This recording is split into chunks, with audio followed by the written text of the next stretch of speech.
Here's Joe from Georgia. So when is the United States going to be embarrassed enough by what's going on? And today it was on the world stage at the Olympics in Milan, Italy. When the United States of America was announced today and their team members, these people who have worked all their lives to get to the Olympics in sport, when they were announced and they entered that stadium, they said the United States of America. And folks, they showed J.D. Vance and his wife, who were representing the United States, by the way. The booing was intense and loud, to the point to where even the commentators who were there covering this event saying, ooh, that's a lot of boos. Yes, folks, it was. The United States is being booed everywhere. And that's the reason the president's not going to the Super Bowl this weekend, because his advisors have told him, dude, you're going to get booed. You don't want to go. I guess he'll be attending the Turning Point USA's whatever they're going to call that for the halftime. But folks, the United States of America is being booed across the world. And it's because of this administration. Folks, if you are you still riding that train, you might want to get off, because folks are going to remember why we're getting booed all the time. We have some news right now. J.D. Vance, the vice president, and his wife, Usha Vance, were booed today at the Winter Olympics opening ceremony in Italy, despite the fact that, according to the Daily Beast yesterday, the International Olympic Committee essentially told spectators and fans not to boo the vice president. Well, no one got that message. Those in Milan, those in Italy, they're upset. Why? Because ice is on the ground. Not frozen water, but rather ice agents. U.S. ice agents are on the ground in Italy. Take a listen to this Canadian broadcast, which made clear that they were booing Vance and his wife. In an individual sport, what an honor for her. There is the Vice President, J.D. Vance, and his wife, Usha. Ooh, those are not. Those are a lot of boos for him. Whistling, jeering, some applause. The Canadian broadcaster, oops, that's a lot of boos, jeering, some applause. Spread the word. Follow along for more. Welcome back again to the channel, family. My name is Olivia. In case you're just coming across my video. So, family, you see, when you're doing something, I think nobody's saying you. When you are, especially people who is in power, I mean the politicians, when you're governing a particular people or a country, and you're not doing that with your whole heart, with sincerity, and you kind of maltreating the people you are ruling, and just doing yourself, being selfish, and you think people are not saying you. Just like Trump and his administration, they are running the country the way they want to, not even consulting the Congress, doing anything they want to do. And I think people are not saying them. They are saying you. Now, this is actually an example of, people are seeing you. Now, a whole vice president, J.D. Vance, and the wife came into, the Olympic game, and they were not recognized. They were booed. That's to show you how bad of a leader you are. And if you're a person who actually have a conscience, I think what you need to do, or what you're supposed to do, is when you go home, you sit down and talk senses into yourself.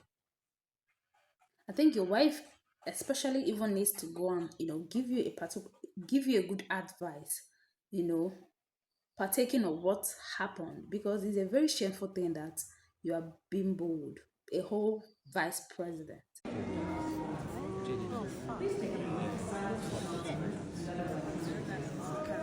Kill that life!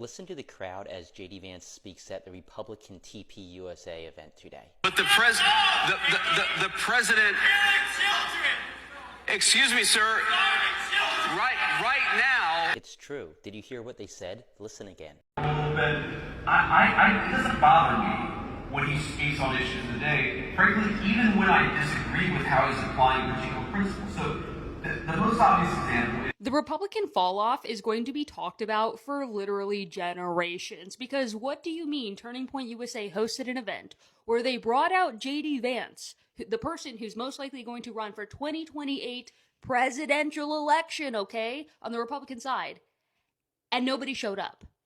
You got these seats that have some individuals in it, but all those back seats are empty. Because if this event was hosted back in 2024, there would have been a line wrapped around the building. But in the light of Charlie Kirk dying and the organization that is Turning Point USA dying with it, because it's actually it's quite literally gone to shit, and then Donald Trump going back on all of his promises, this just speaks for itself. This is where the Republican Party is right now. People don't want to show up to sit in some seats to watch JD Vance gaslight them and tell them that paying $5 for gas is patriotic, right? They don't want to be told that we swear to God, eggs are cheaper. Nothing else is cheaper but eggs. Oh, and this is also what happens when you decide to build your whole entire movement around like figureheads. Donald Trump is the person that everyone worships. The minute that Donald Trump's gone, Republicans are going to fall on their faces because they don't actually care about policy. All they know is worship Donald Trump. The minute Donald Trump's gone, these voters are going to disappear into thin air. Same thing when it comes with like the Turning Point USA events. They came for Charlie. Now that Charlie's gone, because you guys propped Charlie up like a god and made him the entire figurehead for this thing, nobody is showing up because they don't actually care about policy. They don't actually care about politics. They care about worshiping individuals. And now that those individuals are, one of them's literally gone and one of them's about to be out, y'all are fucked. My name is Mercedes Chandler. Give me a follow everyone to my face again. Thank you. Goodbye. hey, random dude screaming, I told you I'd respond to your point. I just want to respond to this question first. I certainly think the answer is yes, and I agree. Jesus Christ does not, I agree. Jesus Christ certainly does not support genocide.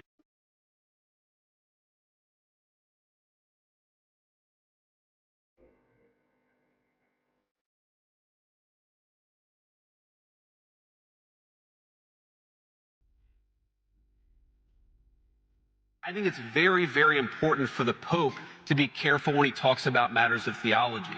And I think that one of these issues here is that there has been, again, hey, random dude screaming, I told you I'd respond to your point. I just want to respond to this question first.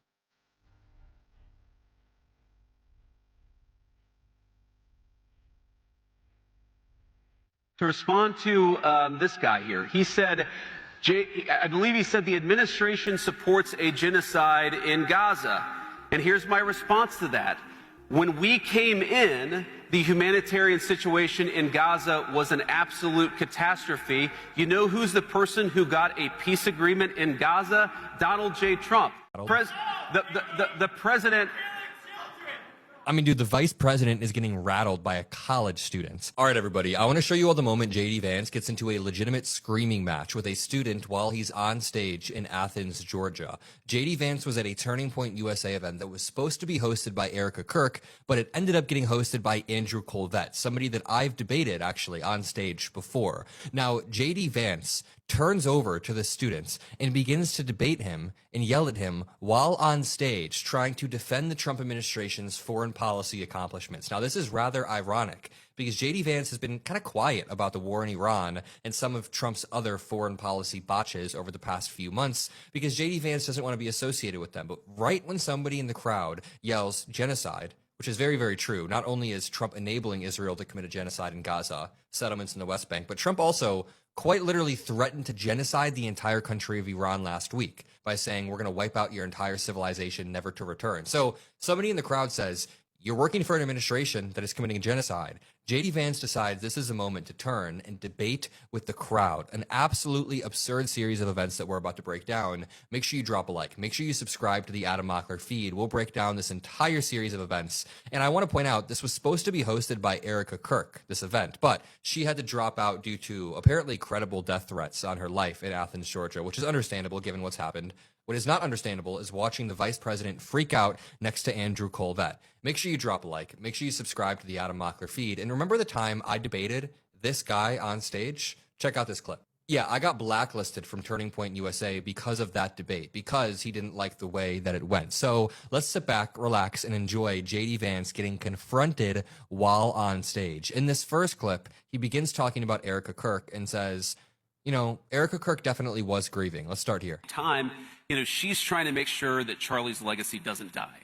And in that context, everybody is attacking her over everything, and they're lying about her, and it's one of the most disgraceful things that I've ever seen in public life. And I've seen a lot of crazy stuff in my life as a political leader, and I will tell you that the people who tell you, I was there with her, I was holding her hand, my wife was hugging her while we loaded Charlie's body onto Air Force Two and said the Lord's Prayer, the people telling you that Erica wasn't grieving her husband are full of shit.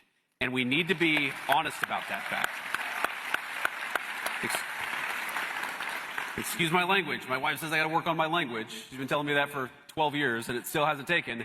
I've actually been pretty nuanced about this on the Adam Mockler feed. I've never said that Erica Kirk never grieved her husband. I just said there was some abnormal behavior after the fact. The constant PR sprees, shopping sprees, being on camera, the constant events, the fireworks, the sparkles. It seemed like a short grieving process. I'm sure it did shock her and hit her hard, of course. I mean, it's very heartbreaking. This is where the shouting match starts. JD Vance is trying to talk about the Pope and talk about Donald Trump's disagreements with the Pope. And of course, he's saying, washing it, downplaying, and it's just some disagreement. No, the President of the United States is attacking the Pope. And when JD Vance tries to invoke Jesus, an audience member goes, Jesus doesn't support genocide. And this is where it begins to devolve. And how can you say that God is never on the side of those who wield the sword?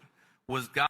We have some news right now. Vice President JD Vance has had a really rough night at the Turning Point USA conference today. This video was taken by Jake Traylor, and if you look, the crowd is pretty much empty. It appears as though Turning Point USA severely underestimated the crowd size for the vice president. Only about 25% of the arena that he's speaking in is actually filled. But that's not all. He got a pretty icy reception today at the event. He was heckled repeatedly by folks who were upset that the Trump administration is actively, quote, killing kids in the Middle East. This was in reference likely due to the United States strike on the all-girls school in southern Iran, in Manab, Iran, where dozens, probably over 100 children were killed by a U.S. strike. And it comes after Vance wasn't successful in negotiating the Iran peace deal, or rather lack thereof, over in Islamabad. So a pretty rough night again for the vice president. His stock seems to be falling. Spread the word. Subscribe to Substack. Link in bio to support. Follow for more. So one of the worst things that can happen to you in European politics is getting endorsed by JD Vance and MAGA. Hungry? Welcome back. The curse of JD Vance might actually be real. You might remember when the vice president met with Pope Francis and shortly thereafter the Pope passed away. Well, this week, JD's string of bad luck continued. First, JD went to Hungary to campaign for far-right strongman Viktor Orban, who then went on to lose his election in a historic landslide after 16 years in power. Then JD went to Islamabad to lead peace negotiation talks alongside Jared Kushner and Steve Witkoff, and shocker, those peace talks fell apart. So at this point, I have a serious question. Where do we send JD next? Because based on his track record, everything the man touches turns to complete and utter shit. Hey, JD Vance! Shut up!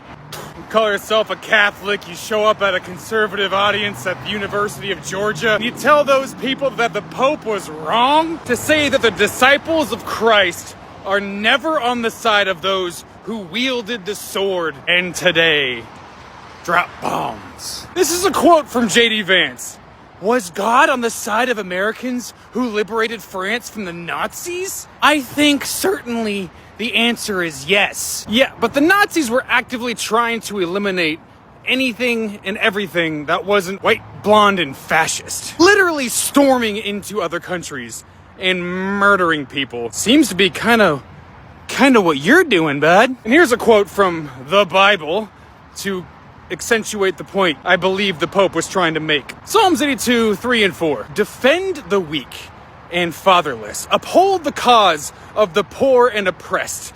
Rescue the weak and the needy. Deliver them from the hand of the wicked. Kind of feel like the U.S. is the wicked. So defend the innocent from wars.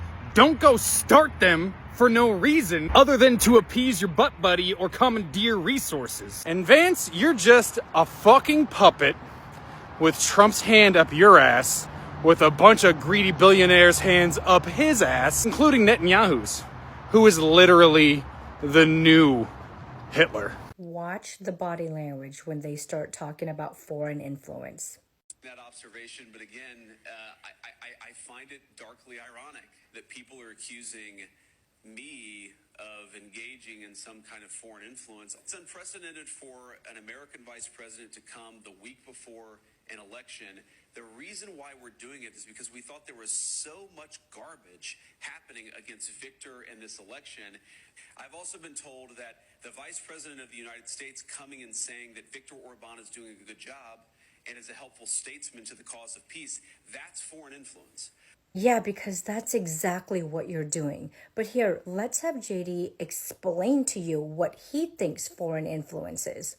Foreign influence is when other governments threaten, cajole, and try to use economic influence to tell you how to vote. No, foreign influence doesn't always have to be threats and economic pressure. You in Hungary campaigning, going to events, speaking, praising a specific candidate, one of the most corrupt leaders, by the way, is influencing the people of Hungary to vote for your guy. You are using your position to shape public opinion. You may not be threatening the people, but you are soft persuading them. Stop meddling in other countries and take care of yours.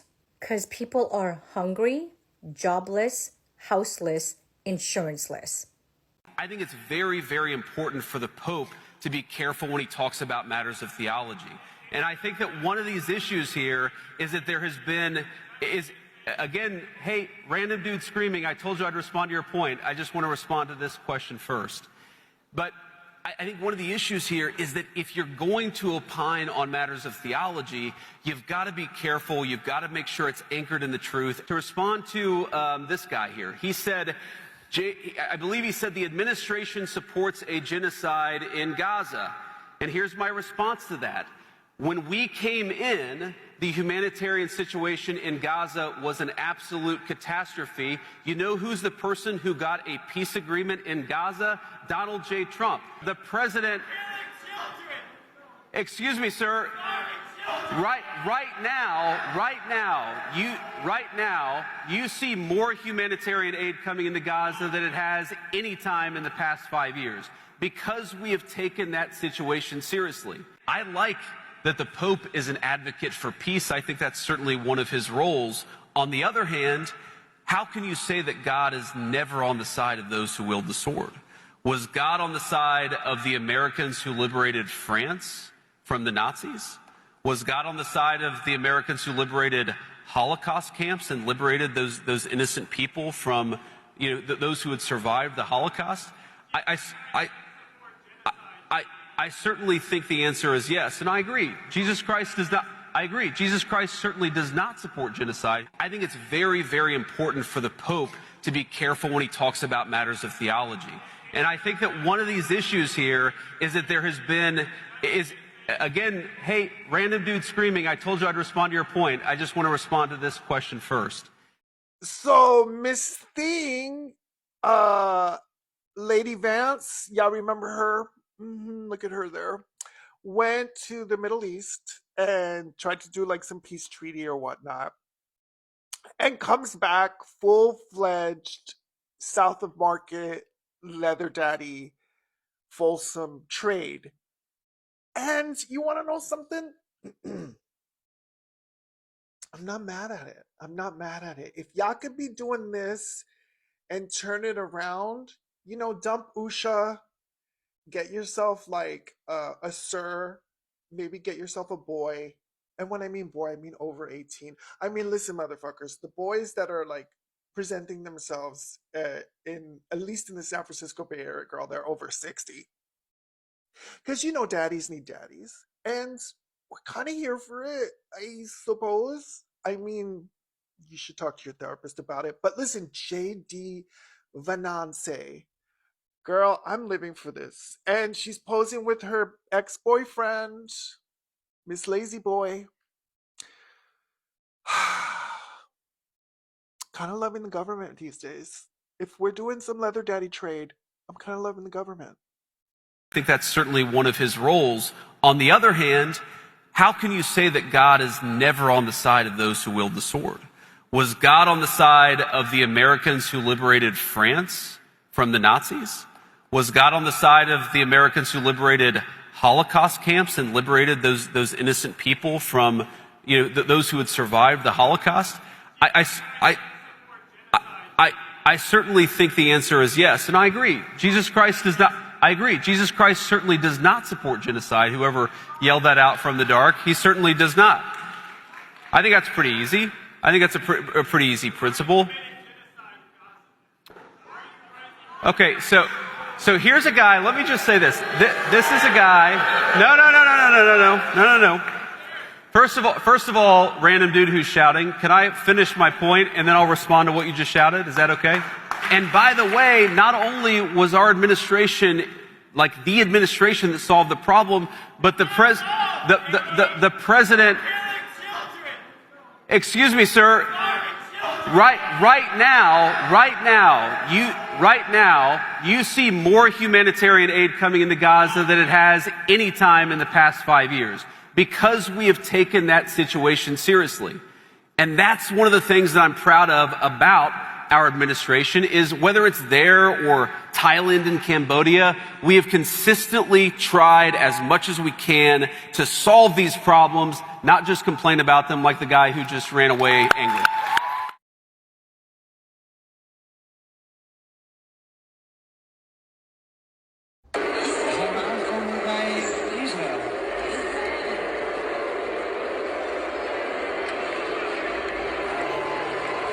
So as you guys just saw and also heard, definitely heard, that was Israel getting booed like crazy at the Olympics. Oh, and by the way, a lot of American mainstream media and news, they cut the audio of the boos happening from the crowd. Not when just Israel was on stage, but also when JD Vance was also on camera as well. So I think it's very important to show people where the world actually stands on Israel and also this current administration. Individual sport, what an honor for her. There is the Vice President, JD Vance, and his wife, Usha. Those are not. Those are a lot of boos for him. Why can't all of America see what the world sees? But the president. Excuse me, sir. Right now, you see more humanitarian aid coming into Gaza than it has any time in the past 5 years, because we have taken that situation seriously. And that's one of the things that I'm proud of about our administration, is whether it's there or Thailand and Cambodia, we have consistently tried as much as we can to solve these problems, not just complain about them like the guy who just ran away angry. Thank you for watching that video. If you find it very interesting, please make sure to like it, support the channel by subscribing to the channel if you haven't subscribed yet. I'll see you guys in my next one. Bye and stay safe, guys.